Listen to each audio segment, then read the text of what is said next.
네, 여기 오늘의 그 국내 기도 제목을 보면요. 죄와 사망 권세 이기신 예수님을 전심으로 찬양하며 예배하는 이 부활절이 되기를 위해서 실패와 좌절과 고난 속에 눈물 짓는 이들에게 왜 예수 그리스도만이 진정한 소망이요 답이 되시는지를 담대히 선포하는 교회가 되도록 기도해야 하며, 주님과 함께 죽고 주님과 함께 살며 십자가와 부활 능력을 나타내는 성도들이 되도록 우리가 함께 간구해야 합니다.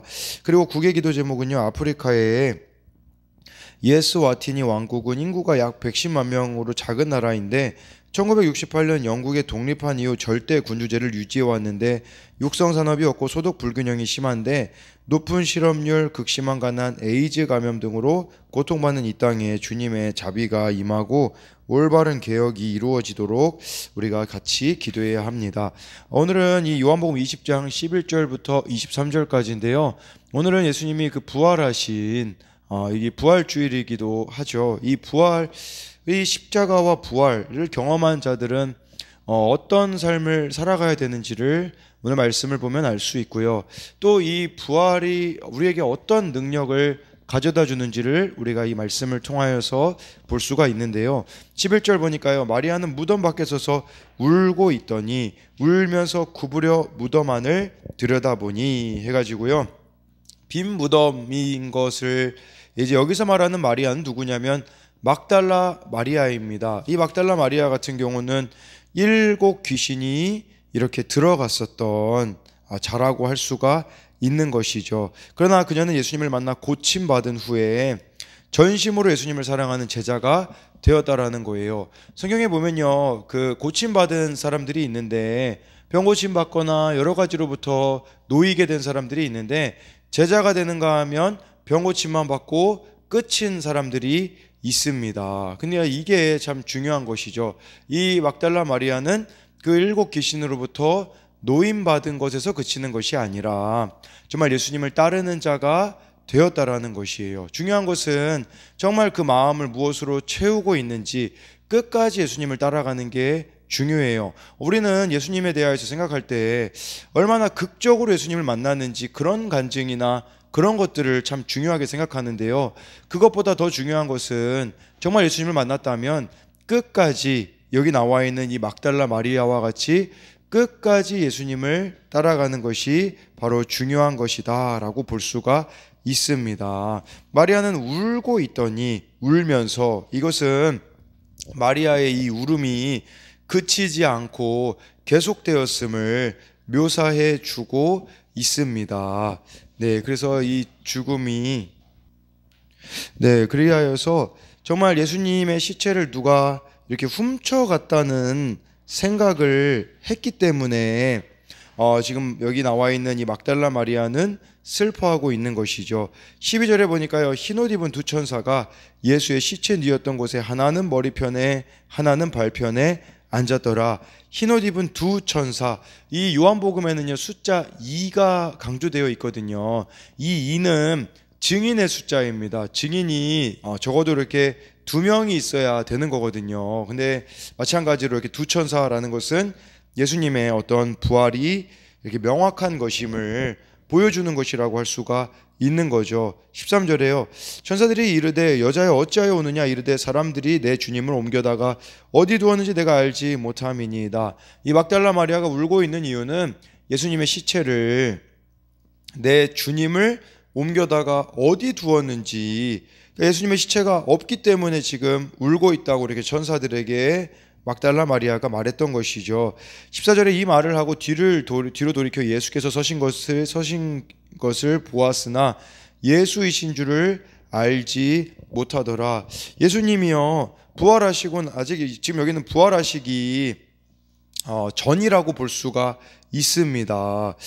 왜 그러냐면요, 17절 말씀을 보면 아직 아버지께로 올라가지 않았다라고 이렇게 말씀하신 걸 보아서, 그래도 제일 먼저 이 주님을 만난 자는 바로 막달라 마리아였다라는 것을 우리들에게 이렇게 보여주고 있는 것이죠. 15절에 예수께서 이르시되 마리아 여자여 어찌하여 울며 누구를 찾느냐 하시니 마리아는 그가 동산지기인 줄 알고 이르되 주여 당신이 옮겼거든 어디 두었는지 내게 이르소서 그리하면 내가 가져가리이다 해서 예수님을 동산지기인 줄 알고 이 예수님의 시체를 누가 옮겼는지 어디다 두었는지를 말해주면 내가 가져가겠다고 이렇게 말해주고 있습니다.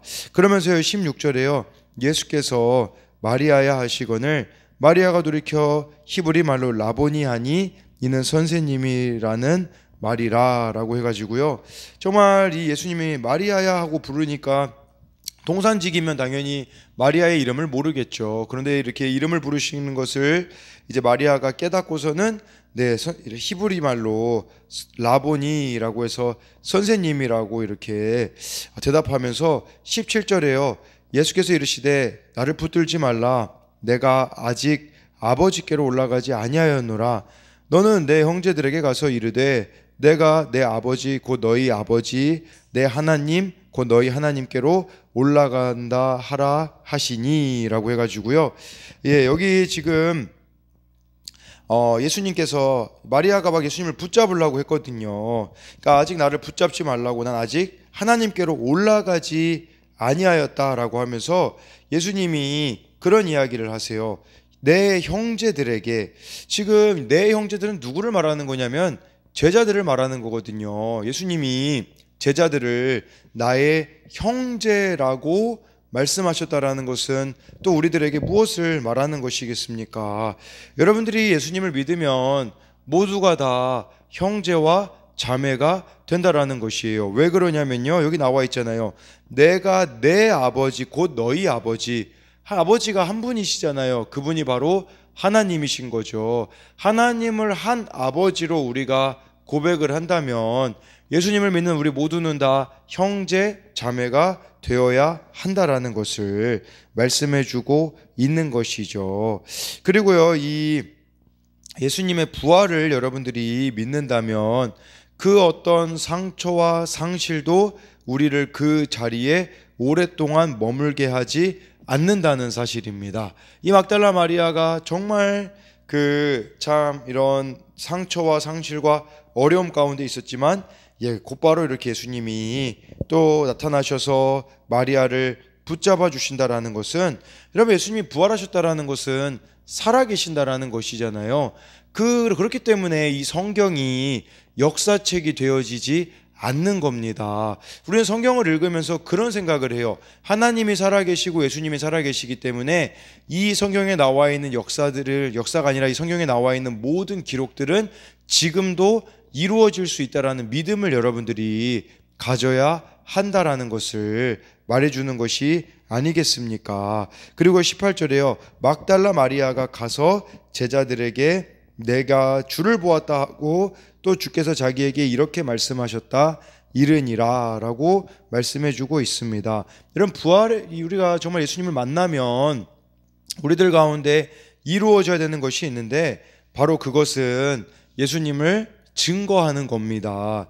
예수님을 만나 여러분들이 거듭났는지 안 거듭났는지를 어떻게 알 수 있냐면 예수님을 전하는 삶을 살아가느냐 살아가지 않느냐. 근데 예수님을 전한다라는 게요 그냥 이렇게 말로 나가서 우리가 전도지도 주고 그런 것도 있겠지만 정말 거듭난 자로서의 모습을 보여줌으로써 우리 그러잖아요. 교회 다니는 거를 주변에서 다 아는데 정말 내가 그리스도인답지 못한 모습들이 우리들 가운데 있다면 정말 그것은 증인으로서 우리가 살아가고 있지 못하다라는 것을 또 보여주고 있는 것이라고 할 수가 있는 것이겠죠. 그리고 이 말씀 가운데 한 가지 더 봐야 되는 것은요 예수님의 부활이 사실이라는 겁니다. 왜냐면요 여러분 그 당시에는요 법정에서 여자들은 증인으로 채택될 수가 없었어요. 근데 이 막달라 마리아가 증인이라고 이렇게 지금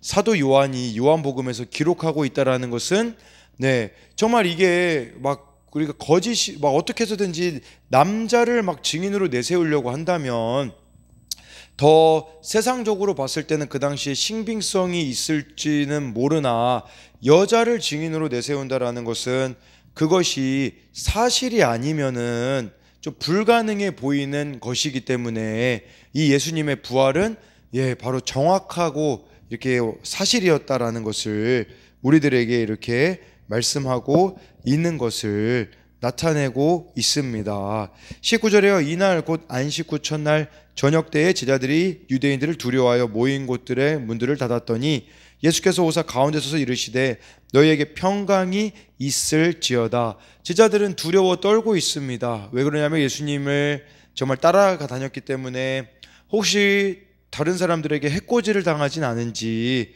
두려워서 문을 닫고 있는데, 그들 가운데 예수님이 나타나셔서 하신 처음 말씀이 너희에게 평강이 있을지어다 라고 말씀해 주고 있습니다. 두려워하고 있는 그들에게 평안을 주시는 예수님이라는 것이죠. 여러분, 우리도 마찬가지예요. 무엇이 여러분들을 두렵게 합니까? 그럼 예수님이 여러분들을 찾아오셔서 평안을 주시기 때문에 그 가운데 여러분들이 예수님만을 붙잡아야 한다라는 것이겠죠. 혹시 여러분 세상으로부터 오는 거짓 편안함을 추구하고 있지는 않습니까? 정말 예수님으로부터 오는 그 평안만이 우리들 가운데 자유케 되어지는 역사가 일어난다라는 것을 기억해야 되고요. 또 제자들이 모인 곳에 이 지금 예수님이 이렇게 오셨다라는 것은 무엇을 말하는 것이겠습니까? 마태복음 18장 20절에는요 이런 말씀이 있거든요. 두세 사람이 내 이름으로 모인 곳에는 나도 그들 중에 있느니라. 이 말씀을 여러분들이 기억하심으로써 이제 예수님이 부활하셨기 때문에 어느 곳에든지 예수님께서 나타나실 수가 있기 때문에 정말 여러분들이 이렇게 예수님을 구함으로써 나아가야 한다라는 것을 말씀해 주고 있는 것이죠. 20절에 이 말씀을 하시고 손과 옆구리를 보이시니 제자들이 주를 보고 기뻐하더라. 예수님이요 십자가의 흔적을 보여주십니다. 바로 손과 옆구리였다라는 것이겠죠. 왜 이 손과 옆구리를 보여주셨겠습니까? 정말 예수님이심을 증명해 보이는 것이라고 볼 수가 있겠고요. 제가 생각하기엔 한 가지 더 이유가 있다고 생각이 되어져요. 그것은 뭐냐면 여러분들이 예수님의 십자가와 부활을 믿는다면 이제는 십자가의 흔적을 남기는 자들이 되어야 한다라는 것이죠. 정말 여러분들의 삶에는 어떤 예수님의 흔적이 지금 남겨지고 있습니까? 그리고요 이제 21절에 예수께서 또 이르시되 너희에게 평강이 있을지어다. 아버지께서 나를 보내신 것 같이 나도 너희를 보내노라 해서요 평강이 있으라고 또 말씀하시면서 제자들이 너무 두려워하고 있기 때문에 평안하라고 예수님이 말씀하신 것이죠.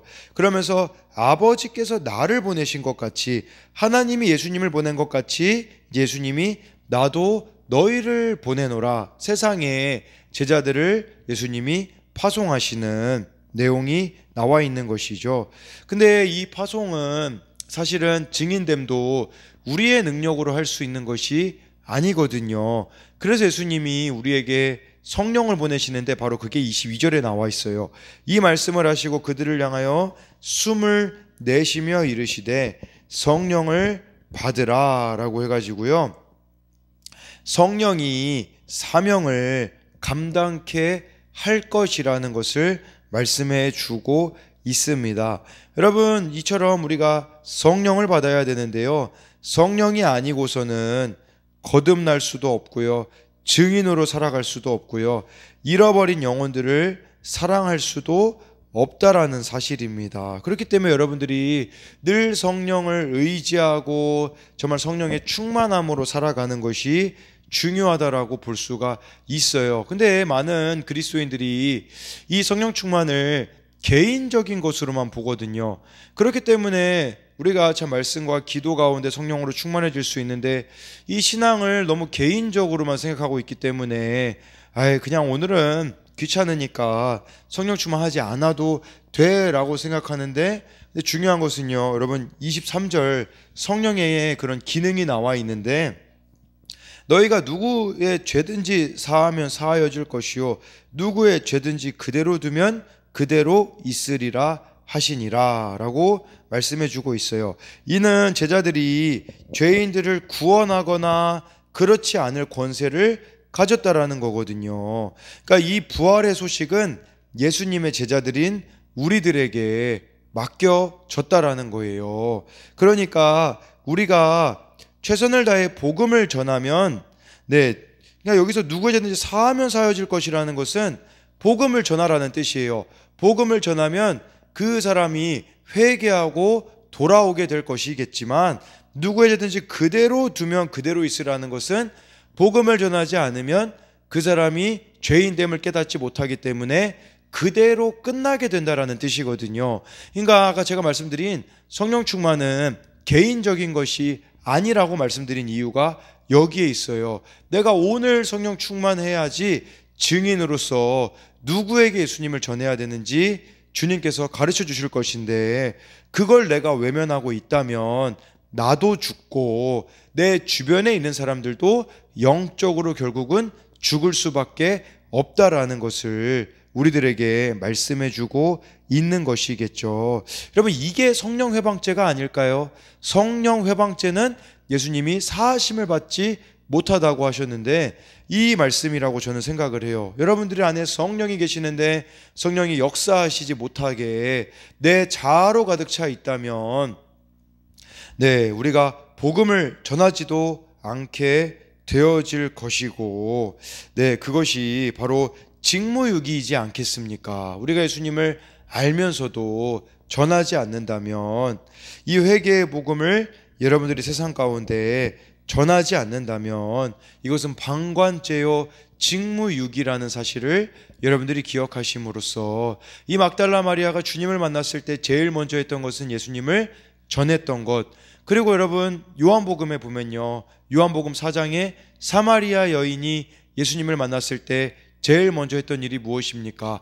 마을 사람들에게 가가지고 예수님을 전한 일이 아니겠습니까? 우리가 진짜 예수님을 만났다면 우리들은 한 가지에 집중하게 될 거예요. 그것은 바로 영혼 구원이라는 거. 각자의 직업과 나이와 성별은 다양할 수 있겠죠. 그러나 그리스도인의 한 가지 결론은 뭐냐면 영혼 구원이라는 거. 이거 성령 충만함으로써 정말 죄 사함의 권세가 여러분들에게 있어요. 바로 십자가 복음을 전하기 때문에, 회개의 복음을 전함으로써 정말 여러분들이 주님께서 기뻐하시는 그 삶이 되어지기를, 정말 성령으로 충만하여서 어디에 가든지 이 예수 그리스도의 그 십자가 사랑을 증거하는 십자가 전달자가 되시기를 소망합니다.